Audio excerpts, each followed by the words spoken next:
Aleix vuelve a ganar un año después en el circuito Fetiche de Aprilia. Primera victoria de Aldeguer que se quita la espina de Argentina en 2022. Alonso de último a primero para poner a Colombia en lo más alto. Llegamos a Austria, territorio Ducati. Soy Alberto Sánchez y esto es Race Through. Más de un mes tuvimos que esperar para el regreso de la acción en MotoGP, y por suerte para los aficionados, ninguna de las tres categorías decepcionó en absoluto. Y es que en MotoGP por fin se rompe esa racha de victorias consecutivas de Ducati desde el Gran Premio de Estados Unidos, gracias a la gran actuación de otra marca italiana. Y es que llegábamos al circuito en el que Aprilia podía plantarle cara a las motos rojas, ya que se trata de un circuito en el que lograron podio los dos últimos años. El primer podio de la categoría reina lo lograron aquí en 2021 con Aleix Espargaró, y el año pasado Maverick Viñales le disputó la victoria hasta el final a Francesco Bagnaia. Por desgracia para los de Noale, la lluvia del sábado casi trastoca sus planes, y es que tuvimos una clasificación bastante loca, con muchas caídas y sorpresas en la Q1, siendo la mayor de todas un Franco Morbidelli que, una vez confirmado que no seguirá en Yamaha la próxima temporada, necesita tener buenas actuaciones para conservar un puesto en MotoGP, y quiso demostrar su valía ya desde la clasificación, quedando primero en la Q1, logrando unos tiempos estratosféricos. Otro piloto que tiene eso siendo en duda para la temporada que viene es el vigente campeón del mundo de Moto2, Augusto Fernández, que también, deseoso de demostrar y aprovechando que la lluvia iguala las cosas, dio la campanada dejando fuera a la Ducati oficial de Enea Bastianini, que no termina de encontrarse a sí mismo después de recuperarse de esa dura lesión que sufrió en Portimao. La Q2 sería igual de loca porque la lluvia aumentaría, pero la pole fue para uno de los de siempre, Marco Bezzecchi, completando el resto de la primera línea otras dos Ducatis. Y es que las Aprilia, que habían estado dominando todas las sesiones de entrenamientos, en agua estaban completamente perdidas y no pudieron hacer frente a sus compatriotas. El que sí que se encontraba bastante cómodo en agua fue Augusto Fernández, que tras pasar en la Q2 terminaría quinto, logrando su mejor resultado en clasificación en lo que lleva de MotoGP. Para la carrera sprint, unas horas más tarde, ya con menos agua, Alex Márquez sorprendería poniéndose primero tras partir en tercera posición. Bagnaia, por su parte, que salía segundo, realizó una mala arrancada y se iría para atrás. Con menos agua, las Aprilia recuperarían el ritmo y veríamos a un Maverick Viñales bastante fuerte en un circuito en el que casi logra su primera victoria con Aprilia en 2022. Pero nadie pudo hacerle frente al pequeño de los Márquez, y es que dominó la carrera desde principio a fin. Bezzecchi le seguiría el ritmo, sería el único capaz, pero aún así no podría pasarle. Por detrás, Johan Zarco, que tras un toque con Miller le tocaría remontar, acabaría siendo el piloto más rápido en las últimas vueltas. Sin embargo, cuando se disponía a cazar a Maverick Viñales para lograr esa tercera plaza, se acabaría la carrera, y es que no le daría tiempo debido a la poca cantidad de vueltas que tiene la carrera sprint. Una carrera sprint que terminó con la primera victoria, entre comillas, de Alex Márquez en MotoGP, pues eso no cuenta en el palmarés oficial. También sería la primera victoria de Gresini desde la lograda por Enea Bastianini en el Gran Premio de Aragón la temporada pasada. Una carrera sprint en la que volvimos a presenciar algo que ya parece cada vez menos noticia, y es que las motos japonesas son las peores de la parrilla. Tanto Honda como Yamaha, las 4 Honda y las 2 Yamaha, cerraron la parrilla en una carrera muy dura para ambas marcas, que está claro que no han sido capaces de dar pasos adelante en este parón. Para la carrera del domingo, ya con suelo seco, nos encontraríamos con las KTM dando guerra desde la segunda fila. Y es que la moto austríaca sale muy bien y Jack Miller se lograría poner primero. Sin embargo, una vez ya la carrera toma impulso, el ritmo del piloto australiano se vino abajo y en 2 vueltas sería adelantado. Una salida en la que presenciamos varios toques en la primera curva, como por ejemplo uno entre Brad Binder y Jorge Martín, que haría que el piloto español de Pramac se fuera largo, y otro de Alex Márquez con Bagnaia que le rompería las aletas delanteras de la Gresini y una de las aletas traseras de la Ducati oficial. Con la caída de ritmo de Miller, Bagnaia se colocaría primero y se escaparía con Bezzecchi a su rueda. El australiano y Alex Márquez no tendrían el mismo ritmo y harían algo de tapón a las Aprilia, que ya en seco venían muy fuertes desde atrás. Alex Márquez, que venía de ganar el sábado, se topó con la otra cara de la moneda el domingo, y es que se vería obligado a abandonar por un problema con la caja de cambios. Un duro palo para un Márquez que veía como este fin de semana podía ser igual de exitoso o más incluso que que el de Argentina, donde lograría la pole y podio en la carrera larga. En la parte delantera veríamos a Bezzecchi sufrir para seguir el ritmo a Pecco, y es que en varias curvas tendría que apurar las frenadas para no descolgarse del piloto oficial de Ducati, del campeón del mundo, y eso provocaría que pasadas 5 vueltas de la recta del hangar, el piloto italiano del VR46 se fuera largo y acabara yéndose al suelo, lo cual supondría un duro golpe para el campeonato. Pues serían 25 puntos en este momento de la carrera que le metería Bagnaia a Bezzecchi, pero no sería un camino de rosas para el campeón del mundo de 2022, y es que Alex Espargaró, que venía con un ritmo brutal desde atrás, lograría cazar al piloto de Ducati, y lo propio también haría Viñales. Es que las Aprilia en este circuito y en seco funcionan muy bien. Desde el muro de Noales ya verían que podía suceder algo histórico, un doblete en el podio, algo que no han logrado nunca desde que están en MotoGP. Pero a mitad de carrera las cosas cambiarían, y es que empezaría a chispear. Los comisarios sacarían bandera blanca, lo cual permitía cambiar las motos. La carrera era declarada flag to flag. ¿Y quién es el rey en estas condiciones mixtas? En estas condiciones un tanto irregulares, en las que la pista está un poco húmeda pero todavía muy seca, pues Brad Binder. Y es que el piloto sudafricano ya lo demostró en Austria en 2021, se maneja como nadie en esas condiciones y se pegaría al grupo cabecero. Los adelantamientos se sucederían entre las Aprilia y la KTM de Binder, y eso provocaría que Oliveira, otro experto en lluvia, los atrapara. Por lo tanto teníamos una lucha por el podio con 3 Aprilias, algo inédito, y una KTM. Bagnaia por su parte se mantendría al frente. Si Binder y Oliveira son expertos en lluvia, Viñales sufre en estas condiciones mixtas, por lo que el piloto de Rosa se acabaría cortando del grupo. Los excompañeros en KTM, tanto en Moto2 como en MotoGP hasta la temporada pasada, entrarían en una batalla que provocaría que Aleix y Bagnaia se escaparan, quedándose solos en la lucha por la victoria. El de Granollers adelantaría al italiano en las S de Beckett en la última vuelta, logrando así la primera victoria de la temporada para él y para Aprilia, en el mismo circuito en el que lograrían su primer podio juntos. Bagnaia por su parte sale reforzado por el cero de Bezzecchi. Martín, eso sí, tras irse largo en la curva 1 en la salida, salvaría los muebles remontando y terminando sexto. En esa batalla Oliveira-Binder, el triunfador sería el piloto sudafricano, que logra un nuevo podio en condiciones difíciles, sin duda la mejor KTM en lo que va del campeonato. Se trata esta también de la mejor carrera de Aprilia en MotoGP, y es que contaría con 3 motos en el top 5, a lo que habría que sumar que Raúl Fernández terminaría décimo. Por tanto, las 4 Aprilias que hay en pista terminarían en el top 10. Mientras las motos europeas disfrutan,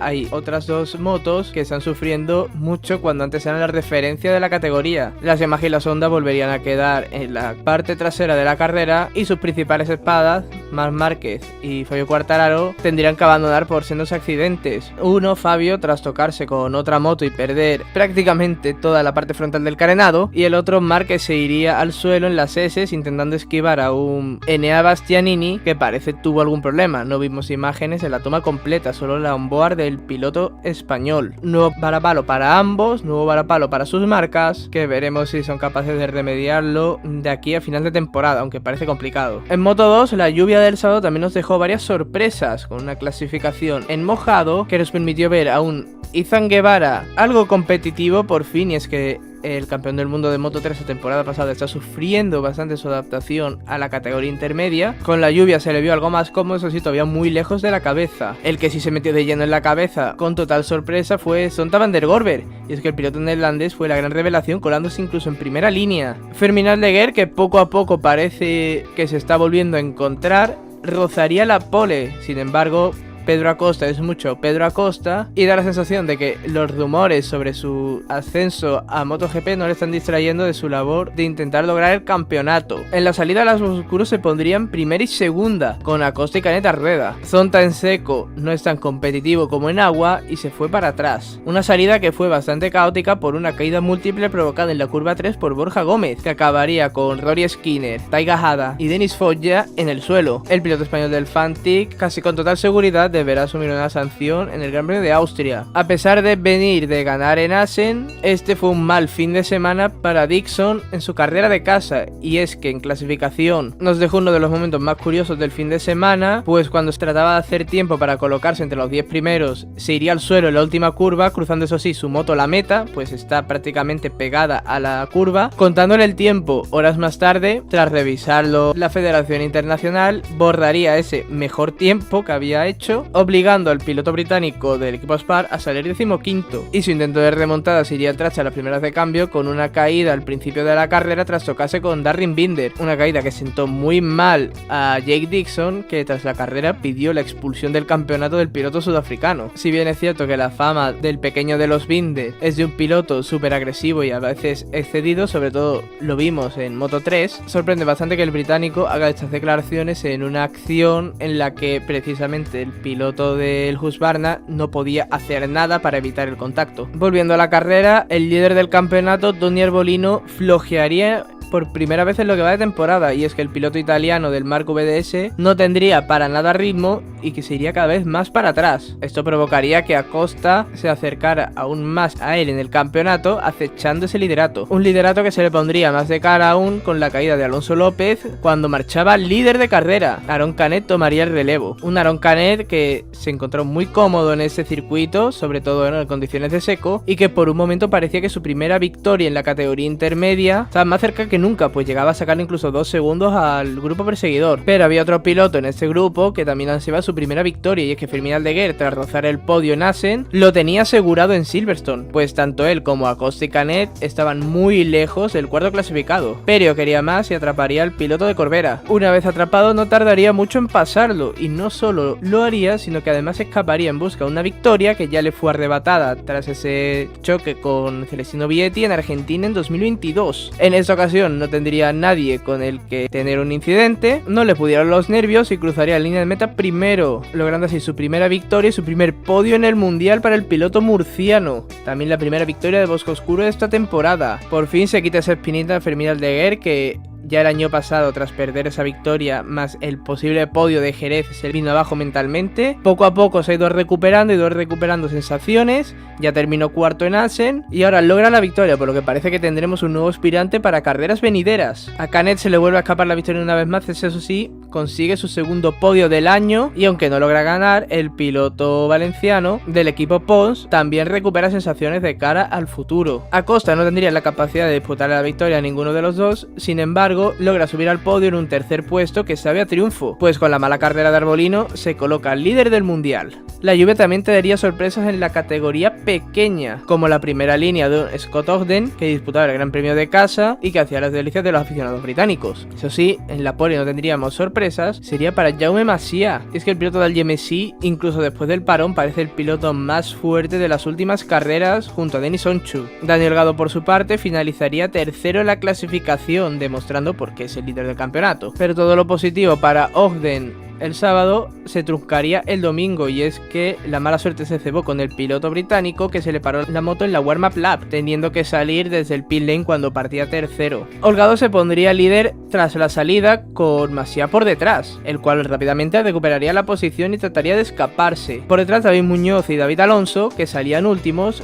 remontarían posiciones a velocidad vertiginosa. Pocas vueltas tardó en llegar el primer contratiempo de la temporada para el piloto del Leopard, y es que Jaume Masia se caería cuando trataba de escaparse. Lograría levantar la moto y reanudar la carrera, sin embargo remontar era casi imposible. Por delante nos topamos con una carrera cuyo ritmo era muy lento, y es que los adelantamientos se sucederían en la cabeza de carrera entre Daniel Gado, Ayumu Sasaki y Denis Onchu, impidiendo que alguno de los tres tirara y cortara el grupo, provocando que hasta 15 pilotos estuvieran en ese grupo cabecero. Este ritmo lento provocó también que David Alonso y David Muñoz llegaran a los puestos altos junto con Iván Ortolá. Estaban siendo los pilotos más rápidos de ese numeroso pelotón. Fenati, que en los últimos grandes premios se había asomado arriba, también mostró su presencia en los puestos altos durante esta carrera y se presentaba como un aspirante a ganar 2 años después. Pero con un grupo tan numeroso, el caos acabaría llegando, y es que los constantes adelantamientos y paralelos facilitaban la posibilidad de que algún toque se diera, y entre esos toques, al final, algún que otro piloto acabaría por el suelo. Fue el caso de Tatsuki Suzuki y de Matteo Bertele, que se encontraban en la zona media del grupo. A pesar de la gran cantidad de pilotos que había en este pelotón, la victoria parecía que se iba a decidir entre 5 pilotos: Daniel Gado, David Alonso, Ayumu Sasaki, Iván Ortola y Denis Onchu. Por un momento Colin Baker se quiso unir a la fiesta, y es que sumó hasta 3 vueltas rápidas consecutivas y llegó a colocarse segundo tras su compañero de equipo, pero se ve que los nervios de verse delante, como ya sucedería en la salida de Alemania, le pasaron factura y cometería un error que le mandaría a la parte trasera del grupo. Alonso y Sasaki adelantarían a Holgado en la última vuelta, y el colombiano del equipo Aspar, que ya logró el podio en la carrera de Jerez,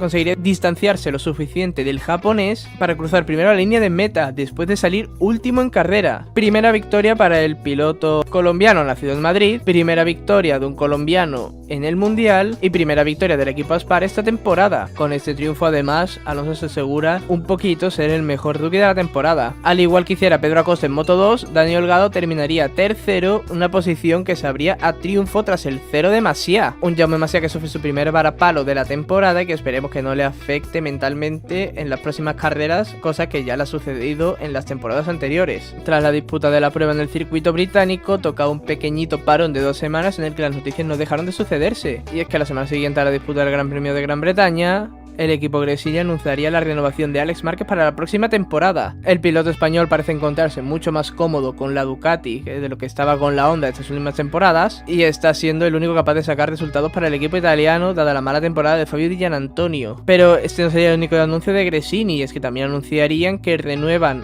contrato como equipo satélite de Ducati hasta la temporada 2025. Se especulaba con la posibilidad de que Gresini se convirtiera en equipo satélite de KTM, sin embargo han decidido mantenerse con una moto que les ha dado muchos éxitos estas 2 últimas temporadas. Otra novedad relacionada con la marca de Borgo Panigale es la de un wildcard muy especial que tendremos en Sepang. Álvaro Bautista, vigente campeón del mundo de World Superbike, vigente líder del campeonato del mundo de la categoría reina de las motos de serie, piloto de la Aruba junto a Ducati en esta, una vez finalizada la temporada en Superbike, se montará a bordo de la GP23 para la disputa de la prueba en el trazado malayo. Ducati recompensa de esta manera la gran labor del piloto talaverano, tanto la temporada pasada como esta temporada, y le da la posibilidad de que vuelva a mostrarse competitivo en MotoGP. No solo habría noticias respecto a MotoGP, sino que también tendríamos novedades en Moto 2 ya de cara al próximo Gran Premio. Y es que el American Racing ha anunciado que Sean Dylan Kelly se bajará de la moto. El piloto estadounidense no ha terminado de adaptarse a la categoría intermedia, no ha puntuado en lo que va de año y para colmo presenta unas pequeñas molestias que le forzarán a parar hasta final de temporada. Su sustituto será un piloto que ya competiría en esta escuadra hace unos años y que tampoco estaba muy cómodo con su equipo actual. Es Marcos Ramírez, el piloto de Conil, regresa al American Racing, estructura con la que debutó en Moto 2 en 2020, por lo tanto abandona el equipo Forward y espera de vuelta en el equipo americano y con una Kalex poder mejorar su rendimiento y por fin puntuar en lo que va de temporada, cosa que aún no ha hecho. Su puesto en la moto suiza lo ocupará Alberto Surra, que ya se subirá a ella en el Red Bull Ring, un circuito al que llegamos este fin de semana, que presentó una gran novedad la temporada pasada, pero que sin embargo no afectó al resultado de ninguna categoría, pues lo que veníamos viendo los años anteriores se mantuvo firme. Es que a pesar de esa introducción de la chicane en la curva 2, el circuito continuó siendo muy favorable para Ducati, algo que seguramente veamos también este año, salvo que las condiciones climáticas digan lo contrario. Por tanto, de base tendremos que el campeón y los 2 aspirantes actuales, Marco Bezzecchi y Jorge Martín, serán los principales candidatos a ganar, y es que los 3 saben lo que es subir a lo más alto del cajón en el circuito austriaco. Bezzecchi lo haría, eso sí, en la categoría de Moto 2, aunque por partida doble. Es un circuito muy especial para Jorge Martín y para Prama, que es que aquí lograrían ambos su primera victoria en la temporada 2021, un circuito que siempre se le ha dado bien a Martín, por lo tanto no es nada descartable que su segunda victoria de temporada llegue también en tierra germanoparlante. En Moto 2 el año pasado dominaron los Idemitsu, con Chantra y Ogura llegando a pelear por la victoria. Este año parece que las cosas no se repetirán, y es que Chantra no está rindiendo como la temporada pasada, es a un nivel bastante bajo, y Ogura, que ya le vimos pelear por el triunfo en Assen, aún está cogiendo forma tras su larga lesión. Llegamos a un circuito en el que Pedro Acosta regresaría de su lesión la temporada pasada, en la que terminaría cuarto. Si recién recuperado de su lesión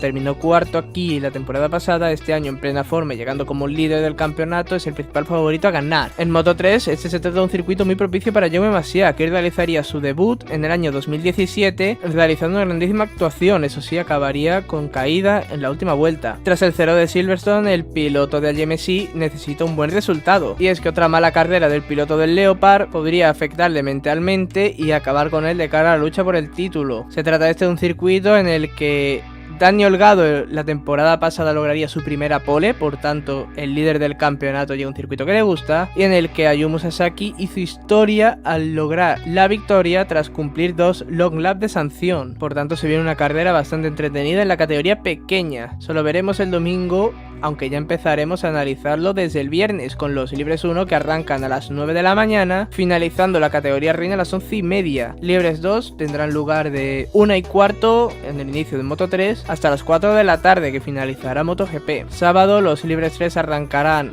a las 9 menos 20 con la categoría pequeña, cerrando la categoría reina a las 11 menos 20. Tan solo 10 minutos después arrancará la clasificación de MotoGP en la Q1 a las 11 menos 10. Moto 3 tendrá lugar a la 1 menos 10 y la clasificación de Moto 2 arrancará a las 2 menos cuarto. La primera carrera del fin de semana, la carrera del sprint de MotoGP, tendrá lugar a las 3. El domingo tendremos el warm-up de MotoGP a las 10 menos cuarto, seguido de la carrera de Moto 3 a las 11. Moto 2 recupera su posición respecto al Gran Premio de Gran Bretaña como segunda carrera, disputándose a las 12:15, y MotoGP se disputará a la hora habitual de las 2 de la tarde. Se trata de un gran premio que puede ser clave en el devenir de la temporada, pues puede dejar bastante encarrilados todos los campeonatos, o por el contrario, abrirlos aún más. Lo veremos la semana que viene. Hasta entonces, a seguir dando gas.